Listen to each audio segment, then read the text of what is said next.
आप देख रहे हैं द राइट न्यूज़ और मैं हूं रोहित भट्ट। आप सबको पता ही होगा कि एक ऐसे मुद्दे पे हम बात करने के लिए हमारे बीच में आज फिर से एक बार हमने इन्हें बुलाया है, अजय भारती जी को, जो कि फॉर्मर एमएलसी हैं। और इससे पहले भी हमने इनसे बात की थी कश्मीर में पीएम पैकेज को लेके, और आज फिर से हम इन्हें इसी बारे में बात करने वाले हैं। सबसे पहले आपका स्वागत है। और अजय जी, हम ये जानना चाहेंगे कि अभी 2 दिन पहले ही एक थ्रेट इशू हुआ है पीएम पैकेज एम्प्लॉयज को लेके, और उससे पहले आपने जब हमसे बात की तो आपने कहा था कि एकोमोडेशन का इशू है, वो उसको लेके बात की थी। लेकिन सिक्योरिटी का बहुत बड़ा इशू है, जो कि आप देख सकते हैं सोशल मीडिया पे 2 दिन पहले ही एक थ्रेट इशू हुआ है वो उनके लिए। इसके बारे में क्या कहेंगे? रोहित जी, बहुत बहुत धन्यवाद। आपने फिर मुझे एक बार अवसर दिया है अपनी बात कहने के लिए। आपके दर्शकों को भी बहुत बहुत नमस्कार। हम सिर्फ एकोमोडेशन की बात कभी नहीं कर रहे हैं, हम सिक्योरिटी और सिक्योर एकोमोडेशन की बात कह रहे हैं। कश्मीर घाटी में हर उस माइनॉरिटी कम्युनिटी से रिलेटेड एम्प्लॉयज़ के लिए या पर्सन के लिए जो वहाँ पर बैठकर इस वक्त टारगेटेड किलिंग का एक टारगेट बना हुआ है, सॉफ्ट टारगेट बना हुआ है। इसमें जो आपने बात करी है, अगर आप ध्यान से देखेंगे, ये कल 2 दिन पहले से नहीं है।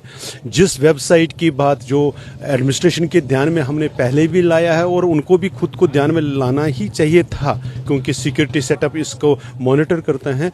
इस वेबसाइट पर जो लोग टेररिस्ट के बढ़ावा दे रहे हैं, उनके सपोर्ट में खड़े होते हैं, और जो उनका नेटवर्क है, उसमें इन्होंने क्लियर जो टारगेट्स उन्होंने आइडेंटिफाई किए हैं, उसमें कश्मीरी पंडित पहले से रहा है, कश्मीरी हिंदू समाज रहा है, या बाकी के भी जो कोई भी है उसको वो टारगेट पर है। और ये इसी वेबसाइट पर रहा है जो हमने उस वक्त कंसर्न अथॉरिटीज़ के ध्यान में लाया है। और इस वेबसाइट पर अभी तक कोई कार्रवाई नहीं हुई। यह सचमुच में स्ट्रेंज है। इस मामले में किसी ने भी कोई, ये including those who are in administration, ये कोई नहीं कहता है कि वहाँ पर सिक्योरिटी चैलेंजेस नहीं है। लेकिन रोहित जी, आपको 2 चीज़ें समझने की ज़रूरत है। एक, अभी जब ये सॉफ्ट टारगेट्स आइडेंटिफाई हो रहे हैं तो इसका रीज़न ये है कि जो पाकिस्तान स्पॉन्सर टेररिस्ट्स और लोकल जो उनका इंफ्रास्ट्रक्चर सपोर्ट का है, वो अभी सिक्योरिटी फोर्सेस के साथ सीधे कुछ कार्रवाई नहीं कर पा रहे हैं, बल्कि सिक्योरिटी फोर्सेस ने इतना दबाव बना कर रखा है। अब वो जो और ऑफेंसिव लेकर चल रहे हैं कि भाई उनको डिटेक्ट करो, उनको डेटर करो और उनको डिस्ट्रॉय करो। इस कारण से वो अपनी एग्जिस्टेंस को बनाए रखने के लिए, अपनी एग्जिस्टेंस को दिखाने के लिए सॉफ्ट टारगेट्स को आइडेंटिफाई करते हैं। इस जो इंस्टेंट केस है, इसमें एक और बहुत बड़ी त्रासदी है, और जो हम शुरू से कहते आए हैं कि एडमिनिस्ट्रेशन में एक बहुत बड़ा तबका है अभी जिनके सॉफ्ट कॉर्नर्स है सेपरेटिस्ट्स के साथ, एंटी इंडियन एलिमेंट्स के साथ। इसलिए जो स्क्रूटनी चल रही है, उस स्क्रूटनी को, उस प्रोसेस को और तेज करना होगा। और ये जो एलिमेंट्स ऐसे हैं जिन्होंने ये ऑर्डर को लीक किया, जिन्होंने इस ऑर्डर को इस ढंग से इशू किया ताकि टेररिस्ट्स के सामने, उनके सपोर्ट स्ट्रक्चर के सामने वो इजीली अवेलेबल हो गया, और उन्होंने अपनी वेबसाइट पर डालकर इसको आइडेंटिफाई किया। आपको याद होगा, इसी तरह से हमने पुलिस डिपार्टमेंट में कुछ लोगों ने जिस प्रकार से, उसकी हमने डिमांड भी की थी प्रेस कॉन्फ्रेंस करके भी, कि भाई उस व्यक्ति को, उन ऑफिसर्स को आइडेंटिफाई करिए जिन्होंने इस ढंग की सिक्योरिटी जो प्रोवाइड करने का तरीका अपनाया है, क्योंकि क्या उनको सिक्योरिटी कैसे दी जाती है उसका क्या आइडिया नहीं है। सेम जिन्होंने ये लीक किया है उसको बहुत सीरियसली लेना चाहिए, उसको पनिश करना चाहिए इन द सेम लॉज जिसमें से आप टेररिस्ट को करते हो। जी अजय जी, जो आपको पता ही होगा कि यहाँ 200 से ज़्यादा दिन हो गए हैं, यहाँ पे वो एम्प्लॉय जो हैं वो रिलीफ कमिश्नरी में धरने पे बैठे हुए हैं। क्या लगता है आपको कि इस थ्रेट लेटर के बाद इनके हौसले और पस्त हो गए होंगे, और ये तो जो इनकी डिमांड है, अब तो ये इनके हिसाब से तो ये प्रॉपर लीगल डिमांड है?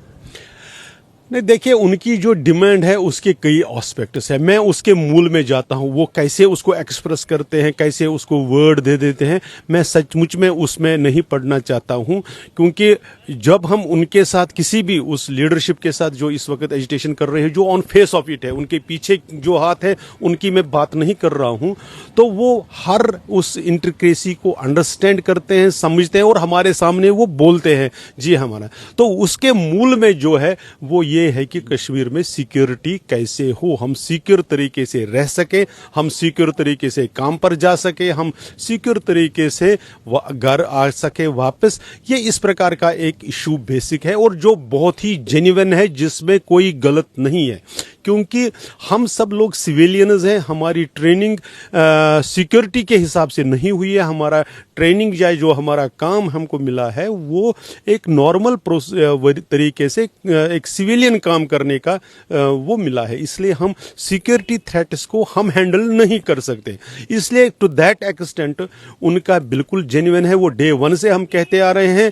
इसलिए इस थ्रेट ने उसको पब्लिकली और ये इंक्रीज किया होगा उसका justification. Otherwise they were always justified in saying कि हम वहां पर सिक्योर नहीं है। उसमें कभी किसी ने, मैं ये कह रहा हूं इंक्लूडिंग दोज जो एडमिनिस्ट्रेशन में बैठे हैं, उन लोगों ने भी कभी उसको डिस्काउंट नहीं किया।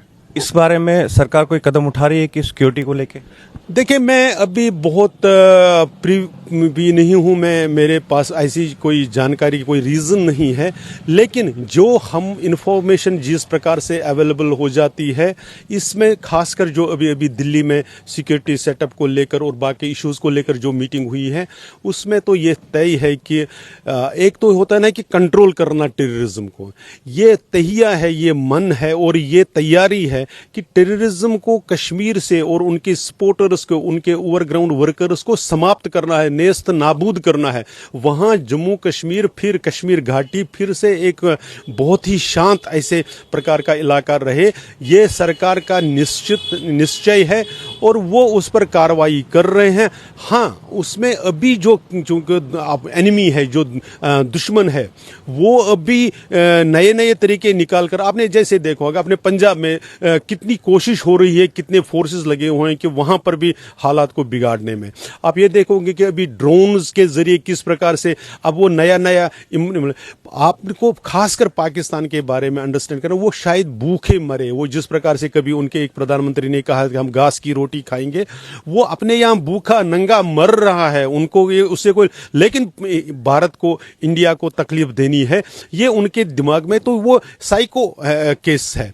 तो इसलिए वो नई नई खुराफातें कर रहे हैं, वो अपने गरीब बच्चों की, अपने महिलाओं की, अपने नागरिकों के लिए जो उनके पास पैसा कोई भेज देता है, उसको वो भारत के खिलाफ एक्टिविटीज में यूज कर रहे हैं।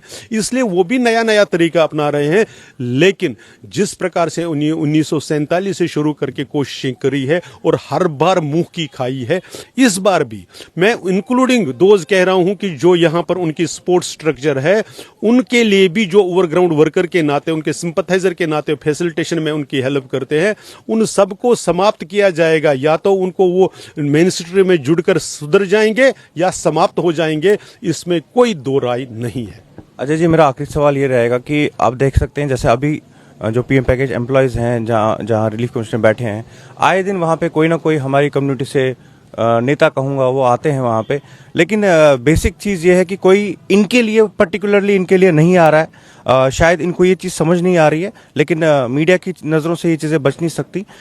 मैं ज़रूर दर्शकों को बताना चाहूँगा, उनमें से बहुत सारे लोग हैं जो यहाँ पे शादियाँ, मैरिज, आजकल शादियों का सीजन चल रहा है, वो शादियाँ अटेंड करने आए और उसके बाद वहाँ पे ऐसी बयानबाजी करके इनका और मोरल डाउन करते हैं, इनको और एग्रेसिव बना देते हैं। जबकि वो यहाँ उसके बाद उनकी फोटोग्राफ्स लीक होती हैं सोशल मीडिया पे कि वो फंक्शन अटेंड कर रहे हैं, शादियों में एंजॉय कर रहे हैं, और उनके एक स्टेटमेंट से और इनकी मुसीबतें बढ़ रही हैं। आप क्या कहेंगे? मैं देखिए उस पार्टी से हूं या उन नेताओं को फॉलोवर हूं जो जैसे हमारे आदरणीय प्रधानमंत्री जी हैं, कि वो जो कहते हैं कि आप दूसरे क्या कर रहे हैं उसकी तरफ ज़्यादा ध्यान मत दो, आप अपना काम इस ढंग से करो कि बाकी सारी चीज़ें गौन हो जाएं। हम ऑनेस्टली कोशिश कर रहे हैं कि हमारी तरफ से समाज को, हमारी तरफ से कम्युनिटी को, हमारी तरफ से देश के हित में क्या क्या हो सकता है। बाकी नेताओं को, ये तो आम जनता को और इन लोगों को समझना चाहिए कौन सही मायने में उनके हित में खड़ा होकर उनकी समस्याओं को समाधान करने की कोशिश कर रहा है। एक हाईलाइट करना होता है, उसका भी एक पर्पज़ होता है, लेकिन लिमिटेड होता है।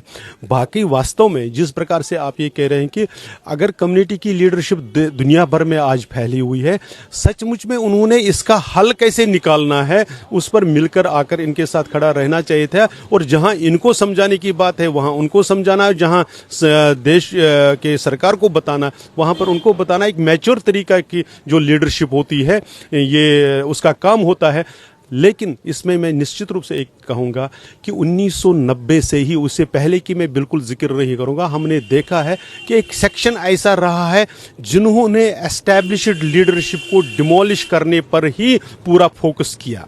उन्होंने अल्टरनेटिव इस प्रकार का खड़ा नहीं किया कि भाई जो अगर किसी पुराने लीडर में, एल्डर लीडर में कोई कमी थी उसको हम दूर कैसे करें। उन्होंने सिर्फ वो एल्डर्स को, जिसमें मैं स्वर्गीय अमरनाथ जी वैष्णवी, स्वर्गीय हीरालाल जी चत्ता, उन जैसे नामों को भी शामिल करता हूं, उनके खिलाफ इतना ये एक्टिविटीज की गई, इतना जहर उगला गया।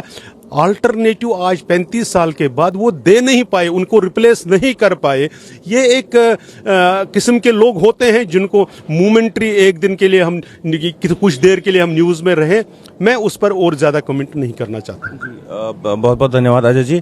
मैं ज़रूर ये दर्शकों को बताना चाहूँगा कि अजय जी ने आज ये जो बात क्लियर की है कि सिक्योरिटी का कंसर्न बहुत बड़ा है, जबकि लास्ट टाइम कुछ लोगों ने ये सोचा था कि इन्हें सिक्योरिटी के लिए नहीं, एकोमोडेशन की बात कर रहे हैं, बट सिक्योरिटी कंसर्न बहुत इंपॉर्टेंट है। मैं चाहता हूं कि अजय जी आखिर में फिर से एक बार कोई आप इन्हें एक सजेशन देना चाहेंगे जो एम्प्लॉयज अभी हैं, क्योंकि अभी भी मैं एम्प्लॉयज़ को देखिए, एक जो भी चाहे वो यहाँ पर है या कहीं पर भी है, मैं एक चीज़ उनको निश्चित रूप से अपनी पार्टी की तरफ से और अपनी और तरफ से कहना चाहता हूँ कि आप चाहे कैसे भी उसको बोलिए, हम जो अच्छा लगता है कि आपके लिए जो इम्पोर्टेंट है, आपके लिए जो आवश्यक है, जो आपके हित में है, उसके लिए हम लड़ते रहेंगे। आप हमारे पास आएँ या नहीं आए, आप हमें कहें या ना कहें, हमारे ध्यान में जो आता है हम बहुत ऑनेस्टली उसको रिप्रेजेंट करेंगे सरकार के सामने। लेकिन सरकार के भी जो जेन्युइन कंसर्न्स है उसको भी हम आपके ध्यान में लाने से हिचकिचाएंगे नहीं, क्योंकि ये सिर्फ एक पार्टी की सरकार या एक व्यक्ति की सरकार का नहीं है, ये देश का है। इस देश की एग्जिस्टेंस पर, इस सनातन संस्कृति की एग्जिस्टेंस की लड़ाई हम लोग लड़ रहे हैं। इसलिए अगर वो सनातन संस्कृति रहेगी, अगर देश रहेगा, तब हम रहेंगे। एक देश के लिए अगर समाज को मतलब उसकी कुछ कठिनाइयों को नज़रअंदाज किया जाना चाहिए तो कर सकते हैं, क्योंकि देश बचेगा, फिर हम दोबारा उसको ये करेंगे। आप, मेरे हिसाब से आपको रिथिंक करना चाहिए अपने इश्यूज को लेकर, और आपकी जो लिमिटेशंस है उनको भी आइडेंटिफाई करिए। बस इतना सा ध्यान में रखकर, बाकी आपके कंसर्न्स को कोई डिस्काउंट नहीं कर रहा है, उसको उससे कोई डिनाई नहीं कर रहा है, वो हम सब का कंसर्न है। बल्कि उसके साथ साथ जो वहाँ लोग रह रहे हैं, वहाँ पर ट्रेड कर रहे हैं, वहाँ पर बाकी काम कर रहे हैं, जिस वेबसाइट की आपने बात की उस पर लिस्ट देख लीजिए कितने लोगों की है जो टारगेट्स हैं। हम सबको मिलकर इस टेररिज्म को, that is primary enemy of humanity, उसको डिफीट करना होगा, उसको समाप्त करना होगा। उस लड़ाई का आप भी एक हिस्सा है, आपको बड़ा होकर उसको समझना चाहिए। आप पढ़े लिखे लोग हैं, समझदार लोग हैं, मुझे आपको बहुत ज़्यादा बताने की आवश्यकता नहीं है। इस छोटी सी बात के साथ में उनको ये ध्यान में लाना चाहिए। बहुत बहुत धन्यवाद अजय जी। वीडियो जर्नलिस्ट प्रिया खर के साथ मैं रोहित भट्ट। देखते रहिए द राइट न्यूज़।